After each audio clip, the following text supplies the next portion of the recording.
Olá, este é o correspondente médico, doutor, bom dia. Bom dia, Muriel. Vamos trabalhar, vamos falar de saúde para todo mundo que está assistindo a gente? Vamos lá, então. Lembrando que você sempre pode participar usando a hashtag correspondente médico. E o nosso primeiro tema de hoje, a gente vai falar sobre criação e atualização de vacinas contra o coronavírus, com a variante Ômicron rondando o mundo, pois a farmacêutica Sinovac informou que vai desenvolver uma nova versão da Coronavac. E a ideia é adaptar o imunizante à variante Ômicron. Segundo a empresa, a fase atual de desenvolvimento dessa atualização é a inicial, ou seja, o isolamento do vírus em laboratório. De acordo com o Instituto Butantan, que produz a Coronavac aqui no Brasil, o processo de atualização deve durar pelo menos 3 meses. Mostra pra gente, então, doutor, no telão aí, qual que é o processo para a produção ou atualização de uma vacina. Bom, vamos lá, o passo a passo, Muriel, é o seguinte. Primeira coisa, identificar o vírus e, no caso, a gente está falando da variante específica, da Ômicron.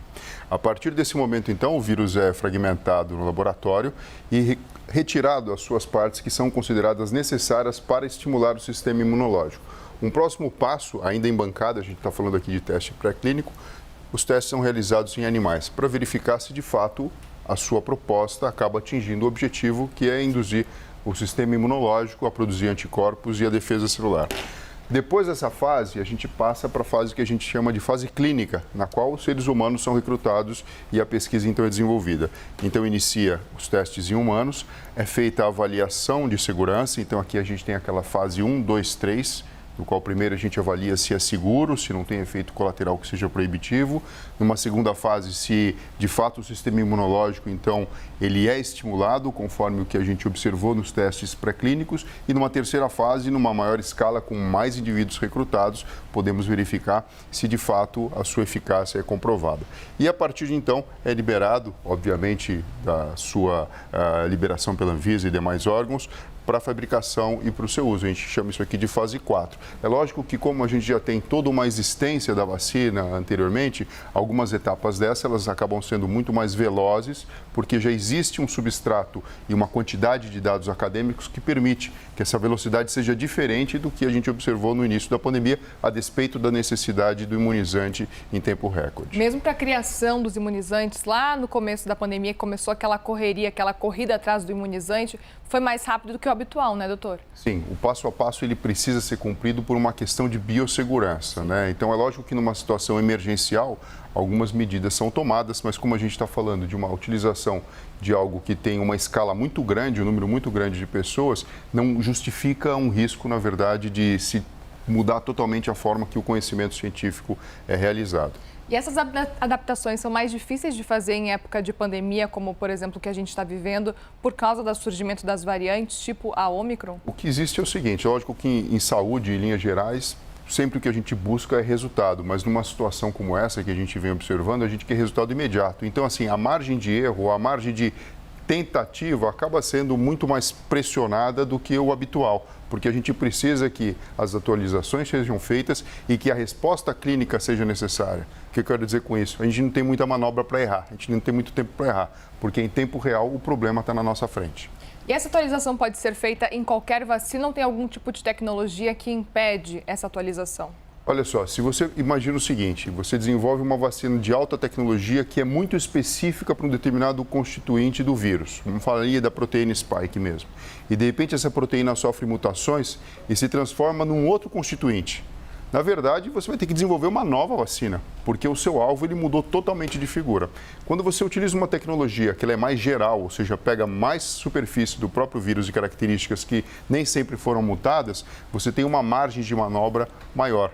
Por isso que muitas vezes quando a gente vê uma vacina como a Coronavac, a gente entende que ela acaba tendo um poder do ponto de vista populacional muito mais amplo, porque independente das mutações, existe um estímulo mais complexo e mais completo do sistema imunológico.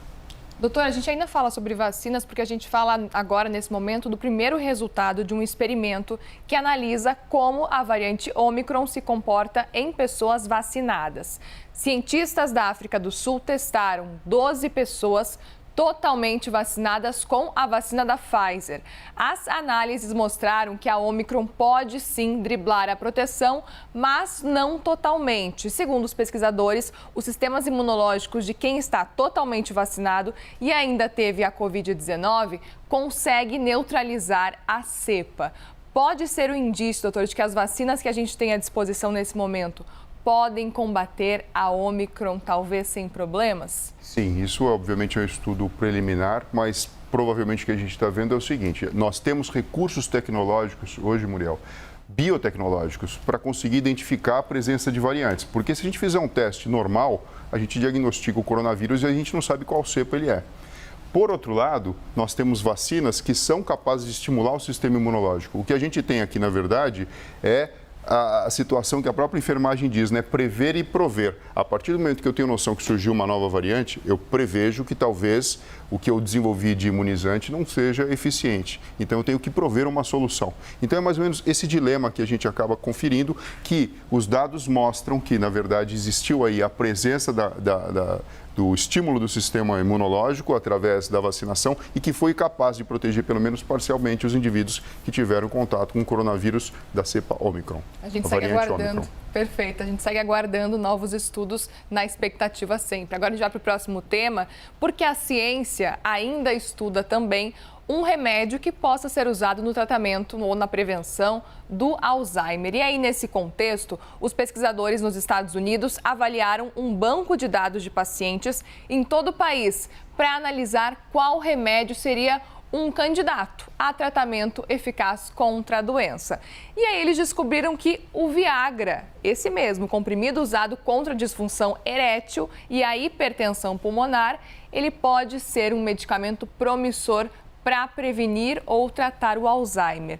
Doutor, como que foi feita essa pesquisa? Quais foram essas descobertas exatamente? Olha que interessante, Muriel. Existem diversas formas da gente obter conhecimento e principalmente baseado num bom banco de dados. Então, a partir do momento que você tem um banco de dados robusto, com informações fidedignas, com a utilização de supercomputadores e avaliação estatística, a gente pode chegar a informações bastante interessantes. Então, o caminho da ciência é estudar uma doença, entender a fisiopatologia dela e bolar estratégias e pensar, enfim, com a criatividade, desenvolver linha de pesquisa para tentar achar um medicamento. A outra é olhar para trás, entender o que já tem, na verdade, validado e até mesmo consolidado de uso clínico, ou seja, que o efeito colateral ele é tolerável, e entender se não existe uma outra aplicação, talvez de uma outra maneira, numa outra dose ou até mesmo em uma outra situação clínica. E é mais ou menos isso que essa pesquisa mostrou, avaliando o banco de dados. Então, 1.600 medicamentos analisados, liberados pelo FDA, em 7 milhões de pacientes e com acompanhamento de 6 anos. Chegaram à conclusão que a utilização do Viagra foi capaz de reduzir em quase 70% a incidência de Alzheimer. É lógico que aqui chama a atenção uma coisa, é um recorte especial, porque quem utiliza o medicamento? Homens com o diagnóstico de disfunção erétil. Então vem aquela pergunta, será que na verdade essa situação clínica, na verdade, não tem aí algum traço genético ou característica que ela sim protege o indivíduo de ter um desfecho diferente e não a substância que foi utilizada?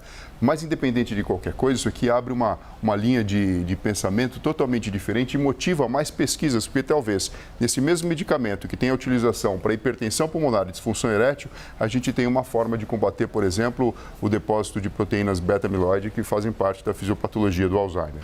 Então, já dá para comprar o medicamento, o Viagra, para usar contra o Alzheimer? Não. O que a gente sabe aqui é que o vento aponta para esse sentido. Parece que a substância ela pode ter uma implicação. Eu dei aqui um exemplo para você de confusão de construção do conhecimento. Será que, na verdade, se for utilizado em mulheres, o efeito vai ser o mesmo?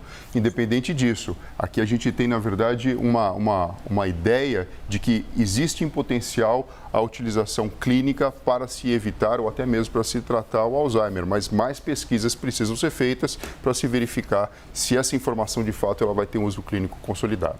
Doutor, e é comum que remédios famosos sejam produzidos para uma finalidade e aí depois de um tempo descobrem que pode ser usado para outra coisa? Existem casos famosos disso? Bom, isso pode acontecer e na medicina vira e mexe isso acaba acontecendo. Então você utiliza o medicamento para uma determinada finalidade e você percebe que o efeito colateral traz um benefício diferente. Por exemplo, você desenvolve um medicamento para depressão e de repente você percebe que esse medicamento ele pode ser utilizado para dor crônica. porque de alguma forma ele modula dentro do tecido cerebral a percepção dessa sensação. E assim sucessivamente. Então, muitas vezes o que a gente tem é a integração de remédios, provocando efeitos que muitas vezes são inusitados, e a gente percebe isso na prática clínica, e até mesmo a utilização para uma determinada finalidade, como o próprio Viagra, que se descobriu que um efeito colateral, que seria ali o priapismo, ou seja, a manutenção da ereção, poderia ser utilizado para essa situação clínica da disfunção erétil. Então a medicina é assim, Muriel, a gente precisa sempre ficar atento, ter grupo de pesquisadores bastante sérios, com banco de dados, por isso que a qualidade da informação é super importante, pessoas pensando para entender os dados de forma correta e, enfim, progredir dessa forma para que todos tenham mais saúde. E aguardar novos estudos também agora. Assim, a gente precisa acompanhar, é lógico que aqui já mostra um número robusto, né? Um número Sim. que faz a gente prestar atenção de uma maneira diferenciada e aguardar novas pesquisas. Certo, agora a gente vai para o próximo assunto para falar de uma pesquisa da Universidade Federal do Rio de Janeiro que levantou uma preocupação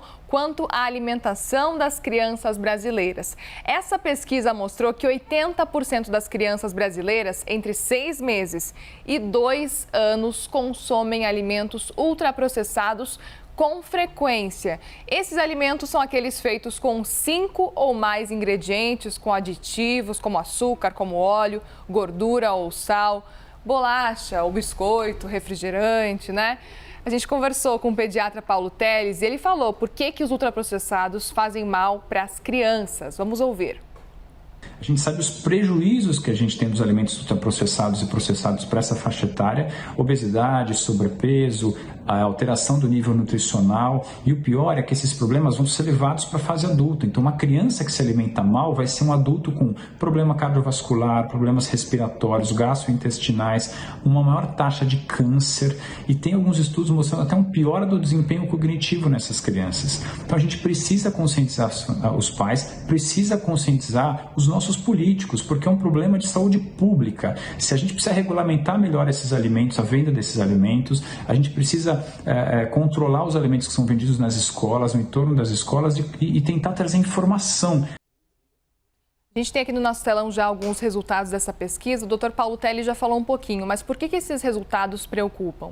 Porque o número é muito grande, Muriel. 80% consomem alimentos ultraprocessados, de 6 meses a 2 anos. Pra você ter uma noção, essa é uma fase que o crânio está crescendo de tamanho porque o cérebro está se expandindo volumetricamente. Sinapses estão sendo desenvolvidas e você pode imaginar que, se você oferece um nutriente de baixa qualidade, primeiro, vai fazer falta aquilo que é necessário. E segundo, você pode, inclusive, atrapalhar o bom desenvolvimento, comprometendo o funcionamento dos próprios vasos e do próprio crescimento dos tecidos. E 22% não consomem frutas ou vegetais, que, enfim, é extremamente importante para fornecer sais minerais, vitaminas e outros alimentos, isso até o 2º ano de vida.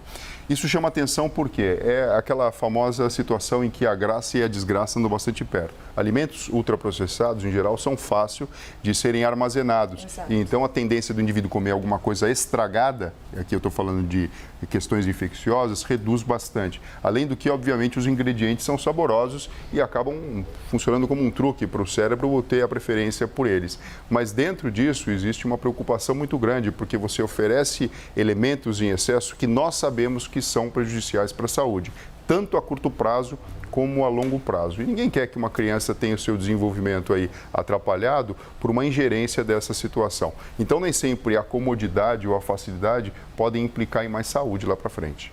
Então, nada de salgadinhos, nada de biscoito, bolacha, açúcar, então, menos ainda. Tudo tem que ser levado em consideração com parcimônia. Não é que é totalmente proibido, mas se a gente não prestar atenção que uma dieta equilibrada, na verdade, ela passa longe do consumo contínuo desses alimentos, a gente percebe que existe aí uma corresponsabilidade, né? Então, isso vem desde a questão do governo, eu concordo muito com o que o pediatra falou, mas também com o que acontece dentro de casa, com os mestres, com os pais e, enfim, quem toma conta dos pequenos, né? Doutora, a gente recebeu umas perguntas pelo pessoal do Instagram, eles nos mandaram várias perguntas pelo Instagram da CNN Brasil. Vamos para essa primeira, então. Tenho dúvidas sobre como substituir o leite por alimentos saudáveis, é o que diz a Luzineide Arruda. Leite não é saudável, doutor? Então, a gente sabe que o leite materno, por exemplo, é um alimento fundamental para toda criança em desenvolvimento, porque traz diversos nutrientes, traz, na verdade, anticorpos também, e isso acaba impactando no próprio desenvolvimento do corpo. Quando a gente fala desse leite, é normal. A outra forma de utilização do leite não é que ela de fato seja um veneno e deva ser proscrita a qualquer forma, mas existem outros alimentos que você pode lançar mão que também vão oferecer proteínas, vão oferecer cálcio e fazem bem para a saúde. Então aqui sempre quando existe uma grande dificuldade do indivíduo compor um cardápio mais amplo possível, a gente fala aqui, não tem como deixar de falar, né, Muriel? O papel da nutricionista, o papel do nutricionista, do nutrólogo, que consegue, na verdade, passar um cardápio que venha a combinar o paladar do indivíduo e as necessidades que ele tem para, de repente, ficar livre de um comportamento de consumir o mesmo alimento que a pessoa sabe que não vai fazer tão bem para ela. Vamos para a próxima pergunta, então. A má alimentação na infância afeta o desenvolvimento neurológico ou cognitivo? A Aline de Oliveira pergunta. Sim, porque você imagina o seguinte, o cérebro humano ele fica pronto por volta dos 21 anos de idade. E quando a gente pega a fase inicial da infância, então a lactência, que vai até o 2º ano de vida, principalmente, existe o desenvolvimento do tecido cerebral de uma forma muito importante. Então, não é só neurônio que está se multiplicando, não é só sinapse que está sendo podada e o sistema nervoso está organizando. Existe todas as células que fazem parte do próprio arcabouço, como a glia, que também estão sendo desenvolvidas. Uma alimentação má vai levar menos nutrientes para um tecido que está em desenvolvimento. Isso vai impactar tanto na própria cognição, e aqui a gente está falando de inteligência e habilidade mental, como também até mesmo no desempenho neurológico. Então, a atenção à alimentação é fundamental. Temos outra pergunta também. Qual o componente mais prejudicial para as crianças nos produtos ultraprocessados? Pergunta da Elizabeth Pestana. A gente pode falar aqui mais de um, né? O sal em excesso e a gordura em excesso, porque são elementos que naturalmente você consegue de uma forma muito mais saudável na própria natureza, e quando você joga esses elementos que nós sabemos que tem uma correlação direta, primeiro com a hipertensão e segundo com a aterosclerose, você na verdade está induzindo o indivíduo a trabalhar com o seu corpo de uma forma diferente muito precocemente. Então, o impacto disso a longo prazo pode ser realmente funesto. Até sal e gordura é até mais prejudicial do que açúcar. Olha, aqui falando dos mais, mas Sim. O açúcar em excesso também, porque você pode provocar um desbalanço no próprio controle endócrino e a gente está falando aqui de insulina, de receptor de insulina nas células e assim sucessivamente, que também podem induzir um problema metabólico grave. Então a gente poderia falar esses três aí, gordura, sal e açúcar em excesso. E gordura boa não entra nessa lista? Não, aqui a gente está falando da gordura utilizada principalmente para manter os alimentos ali em conserva. Perfeito, doutor. Muito obrigada por mais um dia. Obrigado a você, Muriel. Pessoal, se cuidem das crianças e até breve. E este foi mais um Correspondente Médico.